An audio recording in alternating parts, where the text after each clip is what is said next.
Cinema stunt master Jaguar தங்கம் மீது நடவடிக்கை எடுக்க அவரது மனைவி மற்றும் மகன்கள் காவல் நிலையத்தில் புகார் அளித்துள்ளனர்.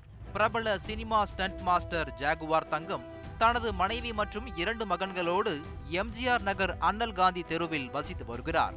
இந்த நிலையில் ஸ்டண்ட் மாஸ்டர் ஜாகுவார் தங்கம் 23 வயது இளம்பெண் ஒருவரோடு கள்ள தொடர்பில் இருந்து வருவதாகவும், சமீப காலங்களில் வீட்டிற்கு அந்த பெண்ணை அழைத்து வந்து குடும்பத்தினரிடம் சண்டையிடுவதாகவும், நேற்று முன்தினம் 23 வயது பெண்ணை வீட்டிற்கு அழைத்து வந்த நிலையில் தன்னையும் தனது 2 மகன்களையும் வீட்டை விட்டு வெளியே அனுப்பியதாகவும் சினிமா ஸ்டண்ட் மாஸ்டர் ஜாகுவார் தங்கம் மீது அவரது மனைவி அசோக் நகர் காவல் நிலையத்தில் பரபரப்பு புகார் அளித்துள்ளார்.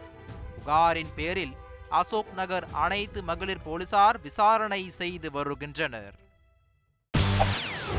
செய்திகளை உடனுக்குடன் தெரிந்து கொள்ள உடனே சப்ஸ்கிரைப் பண்ணுங்க.